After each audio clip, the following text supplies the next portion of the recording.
በስመ አብ ወወልድ ወመንፈስ ቅዱስ አሐዱ አምላክ አሜን። በክርስቶስ ክርስቲያን በወልድ ውሉድ በመንፈስ ቅዱስ መንፈሳውያን የምትሰኙ የእግዚአብሔር ቤተሰቦች ንጽሕተ ንጹሐን የቅድስተ ቅዱሳን የድንግል ማርያም የአስራት የቃል ኪዳን ልጆች በያላችሁበት ሰላም እግዚአብሔር ከሁላችሁ ጋር ይሁን። በቅድሚያ እንኳን ለጌታችንና ለመድኃኒታችን ለኢየሱስ ክርስቶስ የሕማምና የስቅለቱ በዓል እንኳን አደረሳችሁ። ከለተ ሕማሙ ከለተ ስቅለቱ በረከቱን ረድኤቱን ጌታችን ኢየሱስ ክርስቶስ ያሳትፈን። ለዛሬ በሚኖረን ቆይታ ውስጥ የምንነጋገርበት ርዕሳችን ሕማሙን ስቅለቱን በተመለከተ ሲሆን ነብዩ ኢሳይያስ በምዕራፍ 53 ከቁጥር 4 ላይ ውእቱ ነሣ ደዌነ ወጾረ ሕማምነ በእውነት ደዌያችንን ተቀበለ ሕማማችንንም ተሸከመ በሚል ርዕስ ይሆናል። ከሰዓት ዕውቀት እግዚአብሔር መንፈስ ቅዱስ ቆይታችንን ይባርክልን። እንግዲህ ዕለተ ዓርብ ሲመጣ እንደምናውቀው የአብይ ጾም አገባደጃ ከትንሣኤ አስቀድሞ ያለውን ዓርብ ቅድስት ቤተክርስቲያን ሙሉውን ቀን የጌታችን ኢየሱስ ክርስቶስን የደረሱበትን ሕማማት መከራዎችና እንዲሁም ደግሞ ስቅለትና ሞቱን የምትዘክርበት ቀን ነው። ይህ ቀን ለቅድስት ቤተክርስቲያን በጣም ትልቅ ትርጉም አለው። ምክንያቱም መድህኗ ጌታዋ ሕይወቷ ኢየሱስ ክርስቶስ አካላዊ ቃል እግዚአብሔር ወልድ ከመቤታችን በነሳው ፍጹም ስጋና ነፍስ በተዋሕዶ ተገልጾ መከራ ሞትን የተቀበለበት በስቅለቱ የኛን መሰቀል በሞቱ የኛን ሞት የሻረበት አዳምና ልጆቹ በሲኦል ይሰቃዩ የነበሩትን ስቃይ እርሱ ራሱ ሕማሙን ተሸክሞ ዳግም በአዳም እርግማን ላንጠየቅ ዳግም በአዳም ዕዳ ላንጠየቅ ሕማማችንን ያስወገደበት ስለ ፍቅራችን ብሎ ፍቅር ዋጋ የከፈለበት ትልቅ በዓል ነው። ነብዩ ኢሳይያስም ለዚህ ነው ውእቱ ነሣ ደዌነ ወጾረ ሕማምነ ያለው። እንግዲህ የጌታችን ኢየሱስ ክርስቶስን የስቅለቱን ነገር ስናስብ ጌታችን ኢየሱስ ክርስቶስ የመያዙ ዜና ከተሰማባት ደቂቃ ጀምሮ ያለማቋረጥ አይሁዳውያን ከባድ የሆነ ስቃይና መከራን አድርሰውበታል። በተለይ ጌታችን ኢየሱስ ክርስቶስ ሐሙስን ውሎ አመሻሽ ላይ የሐዋርያትን እግር አጥቦ ክቡር የሆነው ስጋና ደሙ ሰጥቷቸው አመሻሽ ላይ ግን በይሁዳ መሪነት ጌታችን ኢየሱስ ክርስቶስ ተላልፎ ተሰጥቶ ሌሊቱን ሙሉ ሐናና ቀያፋ ቤት እያፈራረቁ ማን ነው ፊትህን የመታ የአይሁድ ንጉሥ ሆይ ትንቢት ተናገር እያሉ በእውነት መከራ ሲያደርሱበት አሳድረውታል። የጌታችንን ሕማም መናገር የሚችል ወይም መግለጽ የሚችል የትኛውም ቃላት የለም። በእውነት እንደውም ሊቃውንተ ቤተክርስቲያን ሰብሰብ ወይም ጠቅለል አድርገው 13 ሕማማተ መስቀልን ተቀበለ ይባላል። እውነት ለመናገር ግን ጌታችን ኢየሱስ ክርስቶስ 13ቱ ሕማማት የተባለው በዋናነት ያሉት እንጂ ያልተጻፈ ያልተነገረን በጣም ብዙ መከራዎችን ተቀብሏል። የሚደንቀው ነገር ግን የጌታችንን ሕማም ከተገረፈው ከተሸነከረው ሐሞት ከተጣው በራሱ ላይ ሾህ አክሊል ካደረገው በላይ የመጀመሪያ ሕማም የጀመረው በገዛ ሐዋርያ ብሎ ባስቀመጠው ወዳጄ ብሎ በጠራው በይሁዳ ነበር። ከሌንጊኖስ በጦር ሞጋት ከአይሁዳውያን ሐሞት መጠጣት በላይ ይሁዳ እየሳመ መሸጡ ለክርስቶስ የመጀመሪያው የሕማሙን በር የከፈተ ነበር። እንደውም ቅዱስ ኤፍሬም ሲናገር ምን ይላል? ይሁዳንና የጌታን ጎን በጦር የወጋው ሌንጊኖስን ያነጻጽራቸዋል። ለምን ሲል ከይሁዳ መሳም የሌንጊኖስ በጦር ሞጋት ይሻላል። የሚደንቀው ነገር ይሁዳ በከንፈሮቹ እየሳመው በልቡ ግን እየነከሰው ነበር። አንዳንዴ በህይወታችን ውስጥ እንዲህ ያሉ ሰዎች አሉ። የማስመሰልን ፍቅር በአፋቸው እየነገሩ በልባቸው ግን ሰው ላይ ክፋትን የሚያስቡ አሉ። ይሄ ይሁዳነት ነው በእውነት። ሶሎሞን ሲናገር እንዲህ ይላል፣ ከጠላት መሳም የወዳጅ ንክሻ ይሻላል ይላል። ምክንያቱም እውነተኛ ሰው ወዳጁን ሲያጠፋ ይመክረዋል፣ ሲሳሳት ይገስጸዋል። ስተትን በሰራ ቁጥር በግልጽ ይነግራል እንጂ አሳልፎ አያማውም። እሱን ለመሸጥ አይሯሯጥም። ይሁዳ ግን የአስመሳይና የሐሰተኞች ጓደኞች ምሳሌነት አለው። እንደው በመጽሐፍ ቅዱስ ውስጥ እኮ ጌታ በተደጋጋሚ አይሁዳውያን ውስጣቸው ክፋትን እያሰበ በአፋቸው ግን ሽንገላን ከሚናገሩበት ውብ ቃላት ይልቅ አንዳንዴ ጌታ ንጹሃን ልቦና ያላቸው ግን የመገስጽ ወይም ይሄ የሚሻክር ንግግር የተናገሩት ሲቀበላቸው እንሰማለን። ለምሳሌ ለዚህ ማሳያው ናትናኤል ነው ሐዋርያው። የዮሐንስ ወንጌል ምዕራፍ 1 ላይ መጨረሻው ላይ ጌታችን ኢየሱስ ክርስቶስ ሐዋርያትን በሚሰበስብበት ሰዓት ፊልጶስ አስቀድሞ የጌታን መምጣት ስላወቀ ለናትናኤል ምን አለው? መሲሁ እኮ መጥቷል አለው። ማለት አስቀድሞ ነቢያት ትንቢት የተናገሩለት አባቶች ሱባኤ የገቡለት ያ ተስፋ የተደረገው መሲሁ እኮ መጣ አለው። እና የሚደንቀው ይሄ ሲል ፊልጶስ አጠገባቸው ክርስቶስ ነበር። እና ምን አለ ናትናኤል? ከናዝሬት ደግሶ ይገኛሉ ያለ። አሁን ይህን ንግግር ስናየው ክርስቶስን ያህል አምላክ ለሱ የሚገባው ንግግር አይደለም፣ ሻካራ ንግግር ነው። ግን የሚደንቀው ጌታችን ኢየሱስ ክርስቶስ የናትናኤልን ግልጽ ንግግር አልተቀየመው ወይም ደግሞ በክፋት አላየበትም። ምናልባት እኮ ከዚህም እኮ የባሰ እኮ አይሁዳውያን እኮ ተናግረውት ነበር። ለምን ነው ናትናኤልን ታዲያ ንግግሩን ሻካራ አድርጎ ያልተቀበለበት ቢባል ከእውነተኛ ልቦና የነቃ ንግግር ስለነበር ነው። አንዳንዴ ጌታ በዘመነ ስጋ በዘመነ ስብከቱ ላይ ልቦናቸው ንጹህ የሆኑ ሰዎችን ምንም ቢናገሩ ይቀበላቸው ነበር። ጴጥሮስ እኮ 3 ዓመት ከጌታ ጋር በሚሆንበት ሰዓት እኮ ሐሙስ ዕለት አላውቀውም ካለው ንግግር በላይ እኮ የሆኑ በጣም ከባባድ ንግግሮችን እኮ ተናግሯል። እንደውም አንዴ ማቴዎስ ወንጌል ምዕራፍ 16 ላይ ጌታ ሞታለሁ እሰቀላለሁ ሲል ጌታ ሆይ ሞቱ ባንተ አይሆንብህ ብሎታል። ጌታ ዞር ብሎ ሂድ አንተ ሰይጣን ከፊቴ ብሎታል። ከባባድ የሆኑ ቃላትን እኮ ተናግሯል። ግን ጌታ አልተቀየመው። ለምን? ጴጥሮስ ምንም ቢያወራ ከክፋት ልቦና ስላልነበር ማለት። በአንጻሩ ደግሞ የይሁዳን ደግሞ መልካም የመሰለ ግን ሻካራ ንግግር ሲቃወሙ እንሰማለን። ያቺ ሴት በቤት ውስጥ ገብታ ኃጢያቷን ስላሰበች ሽቶ አፈሰሰች። ይሁዳ የሴቲቱን እንባዋን ማፍሰስና መመለሷ ሳይሆን ያሳሰበው ምን አለ? እንደው ይሄ ሽቶ ተሽጦ 300 ዲናር ያወጣ ነበር፣ ብሩ ተሰብስቦ ለድሆች በተሰጣል። አሁን ይሄ ንግግሩ ደስ ይላል። እውነት ለመናገር ለድሃ እንርዳ የተራበና ብላ በጣም በጎ ንግግር ነው። ግን ውስጡ ያሐሰት ነበር። ገንዘብ ስለዚህ ነው ወንጌላዊ ሲጽፍ ምን አለ ዮሐንስ? ይሁዳ ይሄን ያለው አለ ገንዘብ ስለሚወድ እንጂ ለድሆች አዝኖ አልነበር። ሌባ ስለነበር ነው። እንደው ቃል በቃል ዮሐንስ ሌባ ስለነበር ነው ለድሆች አዝኖ አልነበረም ማለት። እና ናትናኤል ምን አለ ታዲያ? ከናዝሬት ደግሶ ይገኛሉ ይላል ጌታ። ምን አለው ግን? እውነተኛና ቅን እስራኤላዊ ያለው። ምክንያቱም ንግግሩ የዋህነት ነው፣ ግልጽ ንግግር ስለነበር ማለት ነውና ምን ለማለት ነው? አንዳንዴ ጌታ ከንጹህ ልቦና የሚመነጩ ንግግሮች ሻካራ ቢሆኑ እንኳን ይቀበላቸዋል። የይሁዳን ግን አልተቀበለውም። ምክንያቱም የይሁዳ መሳም ከሌንጊኖስ ሞጋት የከፋ ነበር። የይሁዳ መሳም እኛን አልጠቀመንም፣ ይልቅስ የጠቀመ ሌንጊኖስ ሞጋት ነው። ለምን ሲባል ሌንጊኖስ ከቅን ልቦና ስለወጋው መውጋቱን ክርስቶስ ተአምር አድርጎ ቀየረለት። አንዳንዴ እኮ እንደዚህ ነው። ቤተክርስቲያንን እናውቃታለን የምንል ሰዎች ልቦናችን ክፋት ውስጥ አብዛኛውን ጊዜ ስለሚሞላ እግዚአብሔር ውስጥ ካለኑ ሰዎች እንዳንዴ ከሩቅ ያሉትን ሰዎች ጸሎታቸውን የሚሰማበት ጊዜ አለ። ውስጥ ያለኑ ሰዎች ላይ ያልተፈጸመ ታሪክ ከቤተክርስቲያን በኃጢያት መንገድ አሉ ምንላቸው ሰዎች በንጹህ ልቦና ስለሚመጡ እግዚአብሔር ለነሱ በጣም ቅርብ ሆኖ እናገኘዋለን። ምክንያቱም እግዚአብሔር ሚዛኑ በታይታነት ሳይሆን ውጫዊ ገጽታ ሳይሆን ልቦናን መሰረት ያደረገ ሚዛን ነው የእግዚአብሔር ሚዛን። እና ሌንጊኖስ ሲወጋው ግን ከክርስቶስ ጎን ትኩስ ደምና ቀዝቃዛ ውሃ ወጥቷል። ያም ጥምቀትና ቁርባናችን ሆኖልናል። እና ይሁዳ በክርስቶስ ላይ መጀመሪያ ህማማቱ የይሁዳ መሳም ነበር። ከዚያች ምሽት ጀምሮ ግን እስራኤላውያኑ ወይም አይሁዳውያኑ እየተፈራረቁ ጌታ ላይ መከራ አድርሰውበታል። ሊቃውንተ ቤተክርስቲያን ወደ 13 ይዘረዝሯቸዋል። እንግዲህ እነሱ ነው ለዛሬ የምንነጋገረው።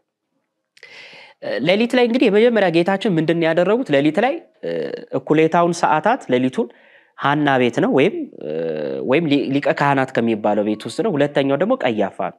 እነዚህ ሁለት ሊቀ ካህናቶች የነበሩ ናቸው። በዘመኑ እንግዲህ ሊቀ ካህናት ማለት በጣም ትልቅ ቦታ የሚሰጣቸው ናቸው። ግን የሚደንቀው ቢያንስ እንኳን ምእመን እኮ ከካህን ተሽሎ መገኘት አለበት አይደል? እነዚያ ካህናት ግን እንደው ከህዝባውያኑ ብሰው ነው የተገኙት። ከእስራኤል ከሰቃዮች ህዝቦች ከወታደሮቹ ብሰው ነው የተገኙት። በዚህ አጋጣሚ ወታደሮቹ ቢሰቅሉት አይፈረድባቸው። ምክንያቱም ወታደር ናቸው፣ ስራቸው መስቀል መግደል ነው።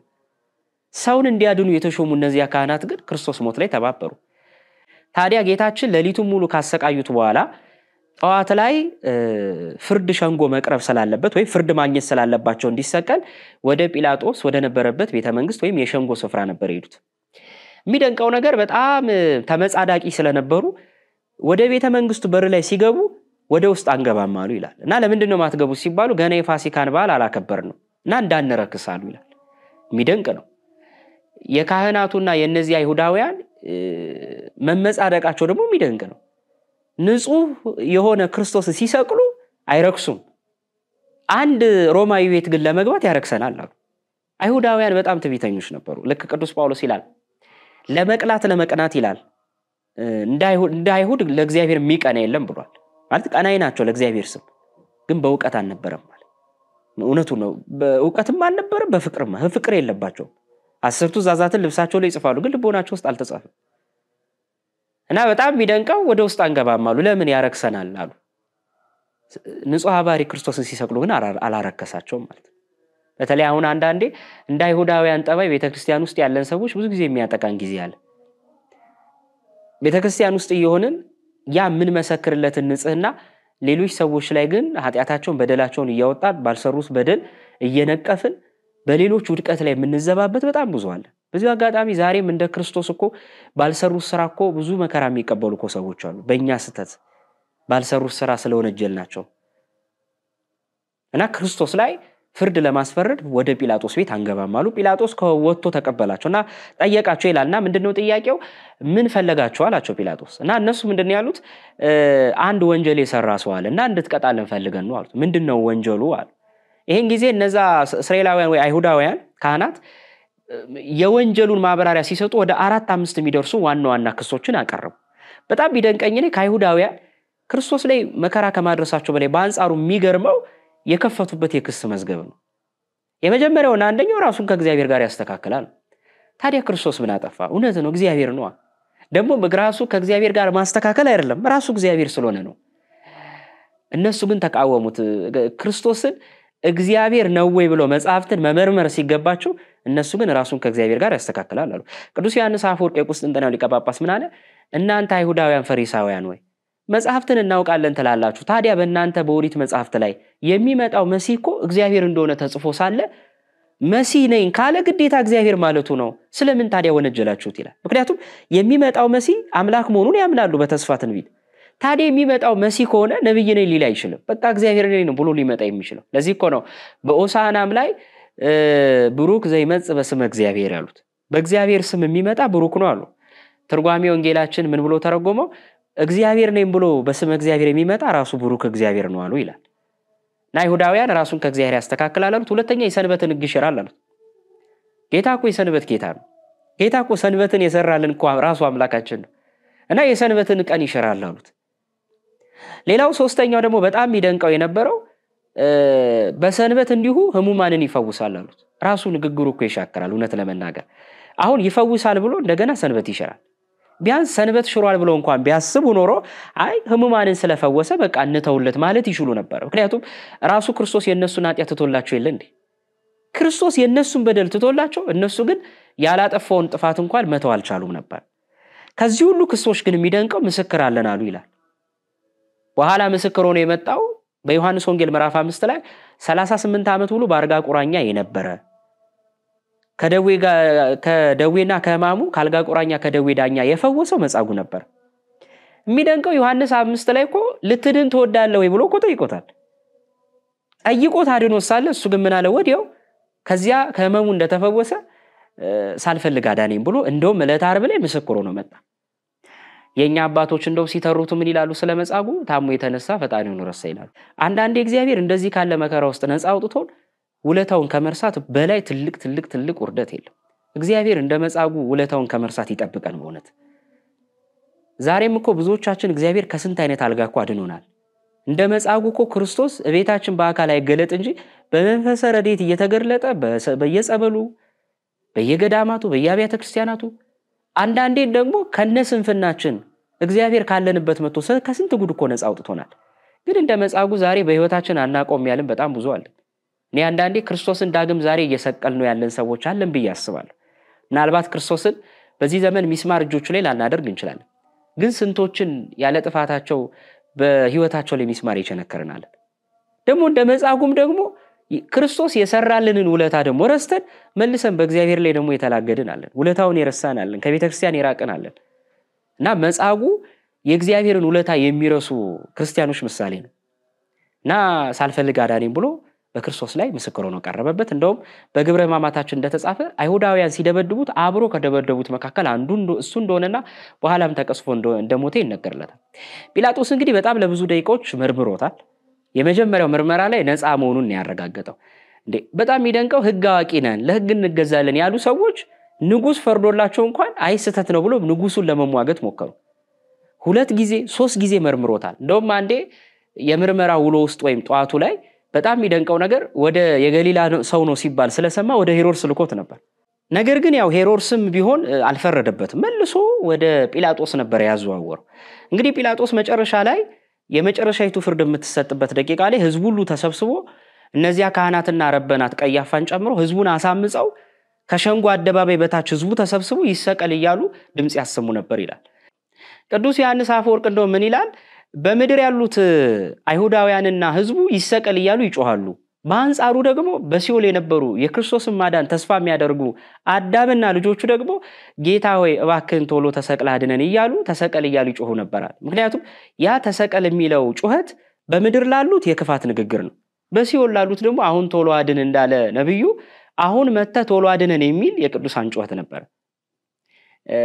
በጣም የሚደንቀው ነገር በዚህ በቅዱስ አምብሮስ የተባለው የቤተክርስቲያን አባት ኦሪት ዘፍጥረትን መነሻ አድርጎ ስለ ክርስቶስ ሲተረጉም መማሙ እንዲህ ይላል። ክርስቶስን በይስሐቅ ይመስለውና ይስሐቅ ያንን ተራራ ከአባቱ ከአብርሃም ጋር ሲወጡ 2 ጊዜ 3 ጊዜ የጠየቀው ጥያቄ ነበር። ምን ነበር ያለው? አባቴ ሆይ የመስዋዕቱ በግ ወዴት ነውና አብርሃም ምንድነው ያለው? እግዚአብሔር ያዘጋጀዋል ነው። እና ቅዱስ አምብሮስ ምን ይላል? ይስሐቅ የተባለ በኋላው ክርስቶስ ነው ይላል። አንድም ደግሞ ነቢያት ናቸው ወይም አዳም ነው ይላል። አባቴ ሆይ የመስዋዕቱ በግ ወዴት ነው ማለቱ ይላል በብሉይ ኪዳን የነበሩ ነፍሳት በስቃይ ውስጥ ያሉ ወይም በሲኦል ግዛት ውስጥ የነበሩት ነፍሳት ጌታ ሆይ የመስዋዕቱ በግ ወዴት ነው ማለት መቼ ነው የመስዋዕት በግ ሆነህ ቤዛችን የምትሆነን ያንተ የማዳንህ ስራ የምትሰራባት ቀን መቼ ነው ብሎ የመጠየቃቸው ምሳሌ ነው ይላል። እና ልክ እንደዚህ ሁሉ እነዚህም ነፍሳት አሁን በምድር የነበሩት አይሁድ ስቀለው እያሉ ይጮሃሉ፣ በሲኦል ያሉትም ደግሞ የመሰቀሉን ዜና ተስፋ ያደርጉ ነበር ይላል። ነገር ግን የሚደንቀው ጲላጦስ በሁለቱ መካከል እጅግ ግራ ተጋባ። በዚህ አይሁዳውያን ስቀለው እያሉ ይጮሃሉ፣ በዚህ ደግሞ የክርስቶስ ዝምታ ሰላም ነስቶታል። ምክንያቱም ብዙ ጊዜ ሐሰትን ይዘው ከሚጮሁ ሰዎች ይልቅ እውነትን ይዘው ዝም ያሉ ሰዎች በጣም ያስፈራሉ። በዚህ አጋጣሚ በዓለምም ነባራዊ ሁኔታ ስናይ በቅዱሳን አባቶቻችንም ታሪክ እውነትን የያዙ ሰዎች ብዙ ጊዜ ከቃላት ይልቅ በተግባር ነው ስራቸውን የሚያሳምኑት። እና ለጲላጦስ ከህዝቡ ጩኸት ይልቅ የክርስቶስ ዝምታ ካሁን ፍርሃትን እየለቀቀበት መጣ። ዝምታ የብዙ ነገሮች መልስ የሚሆንበት ጊዜ አለ አንዳንዴ። ምክንያቱም አንዳንድ ጊዜያት በድምጽ ከምንናገራቸው ጩኸቶች ይልቅ በዝምታ ስራ የምንሰራባቸው ቀናት የተሻለ እድል የሚሰጡ ቀናት አሉ። እና ጌታችንም በዚህ ያስተማረን ይሄንን ነው። በኋላ በመጨረሻው እንግዲህ ጲላጦስ ጩኸትና ውዝግቡ ስለበዛበት እኔ ከደሙ ንጹህ ነኝ ብሎ እጁን ታጥቦ አሳልፎ ሰጥቷቸዋል። በእርግጥ ጲላጦስ የራሱን ድርሻ ተወጥቷል በአንድ በኩል። ምክንያቱም 40 ገርፌ ልተው ብሎ 40 ገርፎ ትቶት ነበር። 40 የገረፈው ለምንድን ነው ከተባለ በእነሱ መግረፍ የእስራኤላውያን ባህል ነው፣ መስቀል ደግሞ የሮማውያን ባህል ነው። እና 40 ከገረፍኩት ያው በህጋቸው መሰቀል ስለማይኖርበት ይለቁታል ብሎ አስቦ ነበር። ከነሱ በላይ ህግ ሻሪ ማን አለና? ልቡ ለኃጢአት የደነደነ ሰው ህግ አይደለም ሰማይና ምድር አንድ ብትሆን እንኳን ወደ ኋላ አይመለስም። እንደ ክፋትና እንደ ቅናት ያለኮ ከባድ እሳት ንዳድ የለም። እና ልባቸው በክፋትና በቅናት ንዳድ እየነደደ ስለነበረ ክርስቶስን ከመስቀል ወደ ኋላ አላሉ። ናላ ከጲላጦስ እጅ ከተቀበሉ በኋላ ሳያባሩ ክርስቶስ ላይ መከራ ደርሶበታል። ከሉጥስጥራ እየገፉና እያዳፉ ወደ ቀራንዮ ሲወስዱት በጣም ብዙ አይነት መከራ ደርሶበታል። ጺሙን ነሽተውታል። ፊትን ማን መታ እያሉ አስሮ ለሊቱ ሙሉ ቀጥቅጠውታል። በመንገድ ላይ መስቀል አሸክመው ሲወስዱት 2 ሐብል ወይም 2 ገመድ አድርገውበት ነበር ይላል ክርስቶስ ላይ። እና ከፊት ያለውን ገመድ ወይም ሐብል ይላል ከፊት ያለው ቶሎ ፍጠን ብሎ ይገፈዋል፣ በፊቱ ይወድቃል። ፊቱና አፍንጫው ሰውነቱ መሬቱ ይመታው ነበር፣ ካፍና ካፍንጫው ደም ይፈስ ነበር። አሁንም ተነስቶ ጌታችን ኢየሱስ ክርስቶስ መንገድ ሲራመድ ወደ ኋላ ያለፈ ረጅም ገመድ አድርገውበት ነበርና ከኋላ ያለው ወታደር ደግሞ ቀስ ብለ ሄድ እያለ ወደ ኋላ ይጎትቷል ይላል። የሚደንቀው ጌታችን ኢየሱስ ክርስቶስን ከኋላ ያለው ሲገፈው ወደ ኋላ በጀርባው ሲወድቅ ያ በጀርባው የያዘው የደረቀ ግንድ ደግሞ ጀርባውን ይቀጠቅጦ ይመታው ነበር ይላል።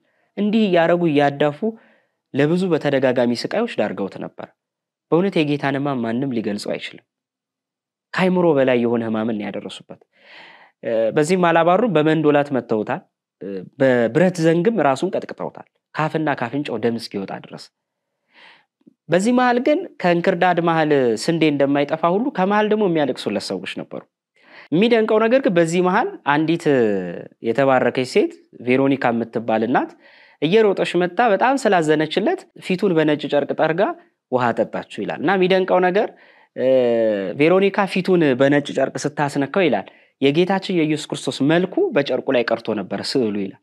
እንደውም ለብዙ ዓመታት በየሀገራቱም ሲጎበኝ ነበር ትልቅ ታሪካዊና ቅዱስ የሆነ የጌታችን ኢየሱስ ክርስቶስ መልክ ያረፈበት እና ጌታችንም ይሄን ታምር በሴቲቱ ላይ ገልጾላታል። እና በመካከል በጣም ያለቅሱለት ነበር። ጌታ ግን ምን ይላቸዋል? እነዛ ለሚያለቅሱለት ሰዎች ለኔ አታልቅሱ ስለ ልጅ ልጆቻችሁ አልቅሱ ይል ነበር። ምክንያቱም በ70 ዓመተ ምህረት በዛ በእስራኤልና በትውልዷ ላይ ጥጦስ የተባለ ጨካኝ ንጉስ እስራኤልን ከቧት በእስራኤል የነበሩት ብዙ ህፃናት ጨፍጭፎ እስራኤላውያን በዓለም እንዲበተኑ አድርጓቸዋል። ልጆች የእናቶቻቸውን ጡት የሚጠጡት ወተታተው ደም እስከ መምጠት የደረሱበት የጭካኔ ዘመን ማለት እና ያ የስቃይ ዘመን እንደሚመጣ ጌታ ስላወቀ ስለ ልጆቻቸው አልቅሱ ብሏል። ታዲያ ጌታችን ኢየሱስ ክርስቶስ ከሉጥስጥራ እስከ ቀራንዮ በሚሄድበት ሰዓት ያው መስቀል ተሸከመ እንላለን እንጂ በራሱ መስቀሉን አመሳቅለው በሚስማር የመቱት ቀራንዮ ሲደርስ ነው። ነገር ግን ለክብረ መስቀል ሲባል ነው አንዳንዴ ቅዱሳት ስዕላትም ላይ መስቀል አሸክመው አባቶች የሚስሉት። ጌታ ግን በትክክል ተሸክሞ እስከ ቀራንዮ የሄደው የነበረው ሁለቱ የመስቀል የተመሳቀሉት መካከል ረጅሙን ወይም ቋሚውን ነበር እና ያ አግድሟን ወይም የእንጨቷን ትንሿን ክፍል ግን ተሸክሞ የሄዱት ግማሹን ምዕራፍ ያህል አይሁዳውያን ወታደሮች ናቸው፣ ግማሹን ደግሞ በዓል ለማክበር የመጣ የነበረው የቀሬናው ሰው ስምዖን ነበር እና ተሸከም ብሎ የጌታን አግድሟን የመስቀል ራፊ አሸክመውታል። አንዳንድ ጊዜ እንደዚህ ያሉ እድለኛ ሰዎች አሉ። ምክንያቱም የጌታ የሚሰቀልበትን እንጨት ከመሸከም በላይ ምን እድል አለ? ቅዱስ ኤፍሬም እንደውም ሲናገር በድርሳኑ ላይ ምን ይላል? ያ ስምዖን ቀሬናዊ የተሸከመው የመስቀል አግድም ይላል እኛ እስከ ምጽአት ድረስ ክርስቲያኖች እየተቀባበልን የምንሸከመው በክርስትናችን የምንቀበለው መከራችን ነው ይላል። ዛሬም ሁላችን ክርስቲያኖች ስለ ክርስቶስ ስም ብለን ብንነቀፍ፣ ስለ ቤተ ክርስቲያን ብለን መከራ ብንቀበል ያ ስምዖን የተሸከመውን መከራ መስቀል ነው እና ይሄ ስንቀባበለው ምን ኖሮ ነው ይላል። እና ስምዖን ቀሬናዊ ያንን መስቀል ተሸክሞ እስከ ቀራንዮ ድረስ የጌታችን ኢየሱስ ክርስቶስን መከራና ሕማም ከተጋሩ ሰዎች መካከል አንዱ ነው።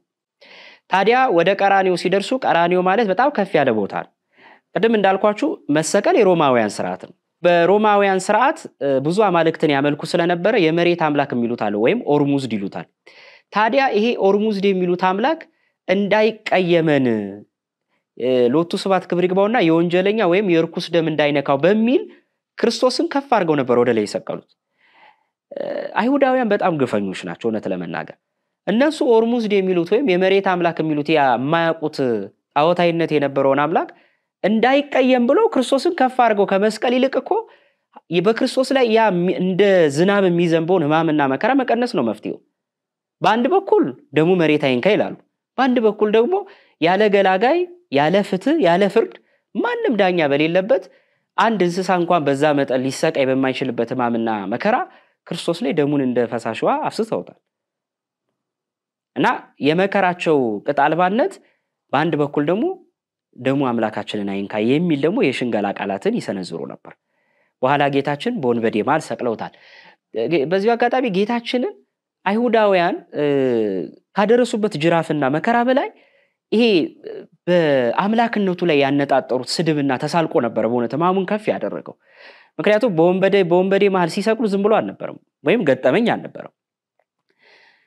በወንበዴ መሃል መስቀል ማለት የወንበዴ አለቃ ነህ ለማሰኘት ነው።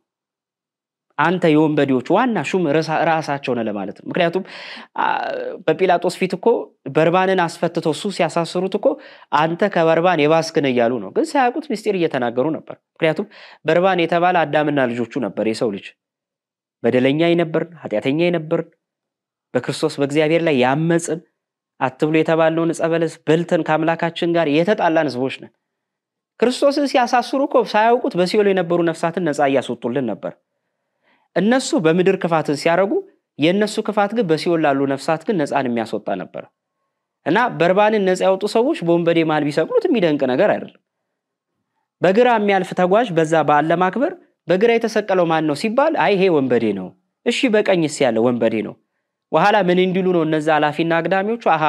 ስለዚህ መሃል ያለው አለቃቸው ነው እንዲባል ነው። ከዚህ በላይ ተሳልቆና ስድብ በእውነት የለም። ስለ ኃጢአተኞችና ስለ በደለኞች ጥብቅና ቆሞ እምነትሽ አድኖሻል፣ በሰላም ሂጂ ንጽ እያለ ነፃነት የሚያወጣውን አምላክ እነሱ ግን በአንጻሩ ወንበዴ ብለው ሰየሙት። በዚህም አላበራም። ጌታችን ኢየሱስ ክርስቶስን በእጆቹና በእግሮቹ ላይ ከሾህ የባሰ ውፍረት ያለው እነዛን ረጃጅም ሚስማሮች በክርስቶስ እጆች ውስጥ አስገብተው መተውታል። ምን ባጠፋ ክርስቶስ በእውነት ምን በደል በሰራ ምን ሕግ በተላለፈ ሰው እንዴት ሌላውን ሰው አዳንክ፣ ሕሙማንን ፈወስክ፣ ለምጻም አነጻ፣ ጎባጣ ቀና ብሎ እንዴት መከራ ያደርስበታል? የትኛው ጥፋቱ ነው ክርስቶስን ለሞት ያበቃው? የትኛውስ ሕግ ተሽሮ ነው ክርስቶስን እስከ ሞት ድረስ መቃብር ድረስ ያስወረደ? ምክንያቱም ይህ የምን ውጤት ነው ከተባለ የቅናትና የንዴት ውጤት ነው። ከአይሁዳውያን ጀርባ ሆኖ ሚስማር እያሰባሰበ ስድብን እየለቃቀመ በወንበዴ መሃል ይሰቀል እያለ የሚያስተባብር ከአይሁድ ጀርባው ነው ስራ የሚሰራ አጋንንት ዲያብሎስ ነበር። ምክንያቱም በሰው ላይ አድሮ ክፋትን የሚለውስ ሰይጣን ብቻ ስለሆነ ማለት ነው። ምንም ያላጠፋ ንጹሕ በግ ኢየሱስ ክርስቶስ ባላጠፋው በደል ስለ ሰው ልጅ ፍቅር ሲል በቀራንዮ ላይ ዋለ። በመስቀል ላይ ሲሰቅሉት ቅድም እንዳልኩት በጣም ብዙ መከራ ካደረሱበት በኋላ ነው። በዚህ አጋጣሚ አንዳንድ ጊዜ በጣም ከሚያናድዱኝ ነገሮች መካከል በምዕራቡ ዓለም የሚሰሩ ቪዲዮዎች ወይም እነዚህ የፊልም ውጤቶች በጣም አንዳንዴ በእውነት ቤተክርስቲያንን ላወቃትና ጥቂትም ቢሆን የቤተክርስቲያንን ሕማሙንና መከራውን ለምንካፈል ሰዎች እጅግ የሚያበሳጭ። ይሄን ያልኩት ከምን አንፃር ነው? አንድ እነዚህ ፊልም የሚሰሩ አካላት ኢአማንያን መሆናቸው። ምክንያቱም እኛን እንጂ ለነሱ ልንነግራቸው የምንችለው እነሱ ስለ ክርስቶስ ለኛ አይነግሩን። ግን በጣም የሚደንቀው ነገር ክርስቶስን ከሰሩት እንኳን አይቀር አንዳንዶቹ የክርስቶስን ሕማም ከ100% 1% እንኳን ገና አልገለጹለትም። ደሞ አንዳንዶቹ ምንም መከራ ሳያደርሱበት ነው እንዲሁ እንደተመቸው አድርጎ ይሰቀሉት። የክርስቶስ ሕማምማ እኮ የተጻፈው ብቻ እንኳን አይበቃውም እኮ። ምክንያቱም ሰውነቱ እስኪረግፍ ድረስ አጥንቱ እስኪሳይ ድረስ 6666 ጊዜ ገርፈውታል። እንግዲህ አስቡት አሁን 6666 ጊዜ አንድ ሰው መከራ ግርፋት ቢቀበል በምን አይነት አንፃር ነው ለ6 ሰዓት ስቅለት ሊደርስ የሚችለው? በዚህ አጋጣሚ ክርስቶስን ሲገርፉት እንዲሁ በተራ ጅራፍ አይደለም። ሲገርፉት ባለ 5 ነው ጅራፉ። ከታች ላይ በአንድ ጉንጉን የተያዘ ነው እና እነዛ ጅራፎች ደግሞ ጫፍጫፋቸው ላይ እሾህ አለው እና ጌታችን ሰውነቱ ላይ አርፈው ሲነሱ የተወሰነ ስጋውን እየቦጨቁ ነበር የሚነሱት። ዛሬም ለዚህ ነው ቤተክርስቲያናችን አሁን በዚህ በሰሞነ ሕማማት ላይ ከሰኞ ጀምረን እስከ አርብ ድረስ ሙሉ የምንሰግደው ስግደት ቢደመር 6666 ነው። የኛ አባቶች ሊቃውንቶቻችን ዝም ብሎ ስርዓትን ይሰሩልን አይደለም። በዚህ ሕማማት ውስጥ ከሰኞ ጀምሮ አንድ ክርስቲያን ሳያቋርጥ ሙሉ ቀን እየሰገደ 6ቱንም ቀናት በስርዓቱ ስግደቱን ቢያከናውን 6666 ነው ይሞላል ድምር ውጤቱ። እና ጌታችን ኢየሱስ ክርስቶስን ባላባራ ስቃይ ባልተገታ መከራ ሕማም ካደረሱበት በኋላ በመጨረሻ 6 ሰዓት ላይ ሰቅለውታል። 6 ሰዓት ላይ ሲሰቀል ጌታችንን እርቃኑን ነበር የሰቀሉት። ምክንያቱም ዓላማቸው ክርስቶስ ላይ መዘባበትና ሰው ሁሉ የሱን መዋረድ እንዲያይ ስለነበር ያሰቡት ሐሳብ ተሳክቶላቸዋል። ታዲያ የጌታችንን እርቃን መሰቀል ያየች ፀሐይ የአምላኳ የፈጣሪዋን እርቃን መሰቀል ማየት ስላልቻለች ፀሐይ ብርሃኗን ነፍጋለች፣ ጨልማለች። ጨረቃም ደም ለብሳለች፣ ከዋክብትም ረግፈዋል። በዚህ በሕማማት ወቅት አይደለም ሰው ተፈጥሮ እንኳን ከክርስቶስ ሕማም ጋር አብራ የታመመችበት በዓል ነው። ይሄን ጊዜ ከ6 ሰዓት እስከ 9 ሰዓት ድረስ ምድር ጨለማ ሆነች ይላል። ታዲያ በዚህ ሰዓት በጌታችን በኢየሱስ ክርስቶስ ላይ ከታች ሆኖ ቁማር ይጮቱ ነበር ይላል እና ምንድን ነበር የቁማራቸው መንስኤ? የጌታችንን ልብስ ነው ቁማር ይጮቱበት የነበረው። የሚደንቅ ነው። ጌታችን ኢየሱስ ክርስቶስ ከልብስ ገፈው ቁማር የተጫወቱበት ልብስ ማለት እመቤታችን ቅድስት ድንግል ማርያም ገና በልጅነቱ በተወለደ ሰዓት 70 ሰገል ወደ እመቤታችንና ወደ ጌታ ጋር ቀርበው ወርቅ ዕጣን ከርቤ ለንግስናው ለክህነቱና ለመንግስቱ ሲያቀርቡለት ለጌታችን ለኢየሱስ ክርስቶስ የፍቅራቸውን መግለጫ ብለው ያችን ብላቴና አነሳለ ነጭ ልብስ ወይም ነጭ ቀሚስ ሰርተውለት ነበር እና ያ የሰጡት ልብስ በታምረ ኢየሱስ ላይ እንደተጻፈ ጌታችን በተሰጎቱ ወይም በተዋህደው ስጋ በየጥቂቱ አደገ እንደተባለ ሰውነቱ ሲያድግ አብራ መታድግ ቀሚስ ነበር ይችላል። ክርስቶስ እንደኛ እንደ ሩቅ ሲሰዎች ልብስ ሲቀያየር የኖረ አምላክ አልነበረም። ለመናንያን ለባህታውያን ዓለምን ጥለው ስለሚኖሩ መነኮሳት አርያና አብነት መሆን ስለፈለገ አንዲት ቀሚስ ነበረችው። 70 ሰገል ለእመቤታችን የሰጧት ያን ልብስ ከለበሰ ጀምሮ እስከ ዕለተ ዓርብ ድረስ አላወለቃት። ታዲያ ጌታችን ሲያድግ አብራ መታድግ ቀሚስ ነበር ይችላል። ያንን ገፈው በመስቀሉ ስር ይሳለቁበት ቁማር ይጮቱበት ነበር ይላል። እንግዲህ በወንበዴ መሃል ተሰቅሎ ሳለ ግን ከሕማማቱ መካከል የልጇ የኢየሱስ ክርስቶስን የመድኃኒቷ የመድኃኔ ዓለምን መከራ እያየች የእመቤታችን ሐዘንና ለቅሶ ግን ማንም ሊገታው አልቻለም ነበር። እኔ በዕለተ ዓርብ ላይ የጌታችን ኢየሱስ ክርስቶስ ሕማም መቀበል የሚታወቅ ነው። ማንም ሊደብቀው የማይችል ስለ ሰው ልጅ ፍቅር ያደረገው ነው። አምላክስ መለኮቴ የጌትነቱ አስቻለው ልንል እንችላለን። የእመቤታችን ሐዘን ግን በየትኛው አንጀቷ በየትኛው ነፍሷ በየትኛውስ ልቦኗ የልጇን መከራ መታገስ ቻለች? ይሄ ሊነገር የማይችል ነው። በእውነት ማንም የእመቤታችን የዕለተ ዓርቡን ስቃይ በቃላት ሊገልጹ አይችልም ነበር። በሉቃስ ወንጌል ምዕራፍ 2 ላይ ስምዖን የተናገራት ትንቢት የተፈጸመው ለታርብ ላይ ነው። በነፍስሽ ሰይፍ ያልፋል እንዳለ እነዛ እንደ ሰይፍ የሚቆራርጡ ሕማማት በእመቤታችን ልቦና ውስጥ ነበሩ። ያለ ገላጋይና ያለ ፈራጅ ልጇ ኢየሱስ ክርስቶስን በአደባባይ መከራ አድርሰው ሲሰቅሉት እመቤታችን አብራ የክርስቶስን መከራ ትጋራው ትቀበልለት ነበር። ምናልባት እመቤታችን በእጆቿ ሚስማር አልገባ ይሆናል። ምናልባት እግሮቿንም አልተቸነከረች ይሆናል። ነፍሷ ግን አብሮ ከልጇ ጋር ይቸነከር ነበር።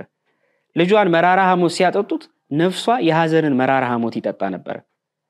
ልጇ ኢየሱስ ክርስቶስን ሌንጊኖስ ሮጦ መጥቶ ጎኑን ሲወጋው የእርሷም የነፍሷ ጎኖች አብረው ይወጉ ነበር በሐዘን።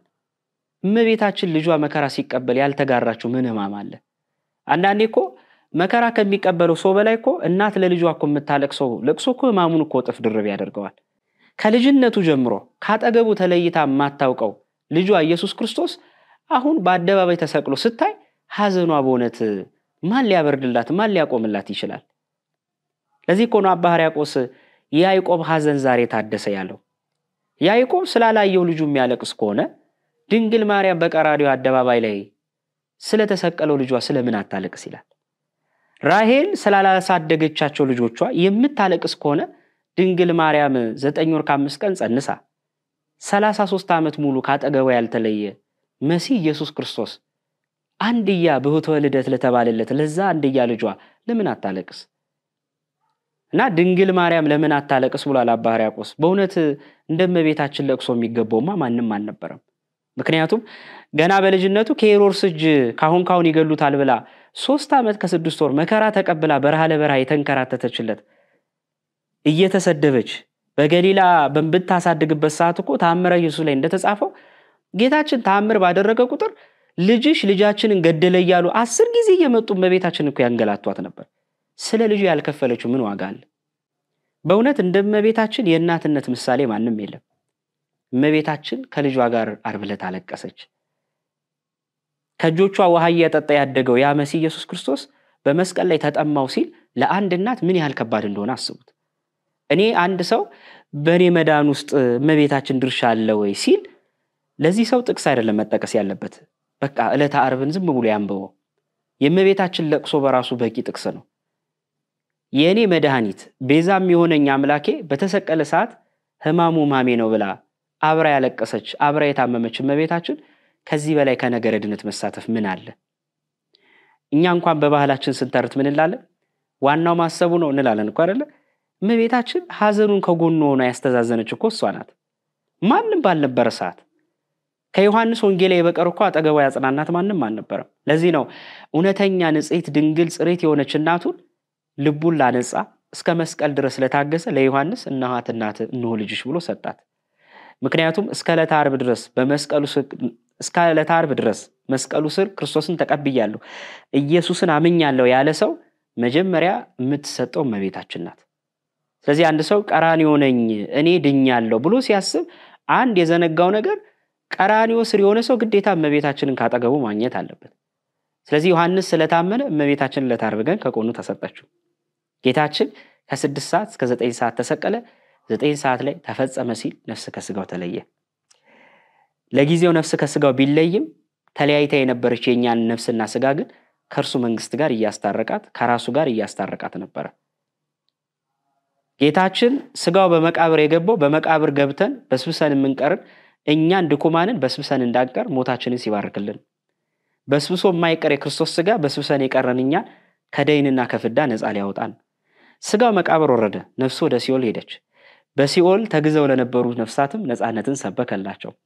ጌታችን 9 ሰዓት ላይ እንደሞተ ሌንጊኖስ የተባለው ወታደር እየሮጠ መጥቶ የጌታችንን ጎን ወጋው።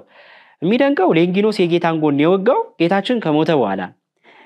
ታዲያ አንድ ሰው ከሞተ በኋላ ይላሉ ሊቃውንተ ቤተክርስቲያን ጎኑን በጦር ቢወጉት ይባላል የሚወጣው እዥ እንጂ ደም ሊወጣ አይችልም፣ ትኩስ ደም። በዛ ላይ አይደለም ሞቶ ገና በህይወት እንኳን አንድ ሰው ቢወጋ ደም እንጂ ውሃ ሊወጣ አይችልም። የጌታ ግን ታምራቱ በሞተ ሰዓት ነፍሱ ከስጋው ተለየች እንጂ መለኮት ከስጋና ከነፍሱ አልተለየም። ስለዚህ ያ መለኮት ከስጋው አለመለየቱን ለማስረዳት ጌታችን ጎኑን ሲወጋ በተአምራት ትኩስ ደምና ቀዝቃዛ ውሃ ወጥቷል። ለዚህ ነው ስንዘምር እንኳን በመዝሙሮቻችን የውሃ ግድግዳ የደም መሰረት የምንለው። ያ ከጌታ ጎን የተወጋ የፈሰሱ 2 ፈሳሾች ጥምቀትና ቁርባናችን ነው። ከውሃና ከደም የተመሰረተች እቺ ቤተክርስቲያን ከጌታ ጎን ዕለተ ዓርብ ላይ ተወልዳለች። ዕለተ ዓርብ ስቅለት ማለት ቤተክርስቲያን እና ልጆቿ የተወለድንበት ቀን ነው።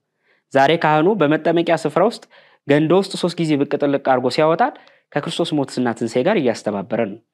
ቅዱስ ቁርባኑንም ሲያቀብለን ከሞቱ ቤዛነት ጋር አንድ እያረገን ነው። ለዚህ ነው ኦርቶዶክሳዊት ቤተክርስቲያን ትክክለኛውን መስመር ይዛለች፣ ርትዕት ሃይማኖት ናት የምንለው ዕለተ ዓርብን በተግባር በጥምቀትና በቁርባን ስለምትሳተፍ ነው። 9 ሰዓት ጌታችን ኢየሱስ ክርስቶስ ከተሰቀለ ወይ 9 ሰዓት ጌታችን ከሞተ በኋላ ነፍስ ከስጋው ተለየች። የሚደንቀው ነገር ኒቆዲሞስና ዮሴፍ ዘአርማትያ የጌታችን የኢየሱስ ክርስቶስን ስጋ ለመኑ ይላል ከጲላጦስ። እኔ በጣም የሚደንቀኝ ጌታችን ኢየሱስ ክርስቶስ በተሰቀለ ሰዓት ከሩቅ አይተው ከሚከተሉ ሴቶችና አንዳንድ ክርስቲያኖች በላይ የዮሴፍና የኒቆዲሞስ ደግሞ ውለታ በጣም ይደንቃል። ሰው በሌለበት ሰዓት ሰው ሆኖ የተገኙ 2 ጎልማሶች ነበሩ። ምክንያቱም በዛ ሰዓት ማንንም በድፍረት አስክሬኑን ስጡን ብሎ መጠየቅ በጣም ከባድ ነበር። በጣም የሚደንቀው ነገር ዮሴፍና ኒቆዲሞስ ማንንም የክርስቶስን ስጋ ባልጠየቀበት ሰዓት ሳይፈሩና ሳይዝሉ ጲላጦስ ጋር ገፍተው በድፍረት ገና ለገና እኮ ቅጣት እንቀበላለን ብለው እኮ መፍራት ነበረባቸው። ግን እነሱ ዓላማቸው ክርስቶስ ስለነበር ጲላጦስ ፊት የመሲሁን የክርስቶስን ስጋ እንፈልገዋለን ብለው መጡ ይላል። ዛሬም ላይ ወንድም እህቶቼ በዚህም ሰዓት ቤተክርስቲያን መከራ በሚገጥማት ሰዓት መኳንንትን ሳይፈሩ፣ አላውያንን ሳይፈሩ፣ መናፍቃንን ሳይፈሩ፣ አህዛብንና ሌሎችንም ሳይፈራ በትክክል ቤተክርስቲያንን እፈልጋታለሁ ብሎ የሚቆረቆርላት አገልጋይ ቤተክርስቲያን ትፈልጋለች። ኒቆዲሞስና ዮሴፍ ሰው በሌለበት ሰዓት ሰው ሆነው የተገኙ አገልጋዮች ናቸው እና ያንን ወስዶ ጌታችንን ገንዘውታል። እንደ ፍጡር አይደለ እንደ አምላክነቱ። በዚህች ቀን ጌታችን ኢየሱስ ክርስቶስ በሲኦል ተግዘው ለነበሩ ለነዚያ ነፍሳት ሰላምን የሰበከበት ምድርንም የቀደሰበት ታምራትንም የገለጠበት ቀን ነው። ስለዚህ ከዕለቱ በረከተ ረድኤትን ጌታችን ኢየሱስ ክርስቶስ ያሳትፈን። በዕለተ ዓርብ ተሰቅሎ ለሁላችን ቤዛ የሆነ መድኃኔዓለም ለወንጌላዊ ለቅዱስ ዮሐንስ እናት ተብሎ በረከቱ ሽልማት የሆነችውን እናቱ ድንግል ማርያምን እንደሰጠ በእኛም ዘንድ ልመናዋ ምልጃዋ አይለየን። ወስብሐት ለእግዚአብሔር ወለወላዲቱ ድንግል ወለመስቀሉ ክቡር።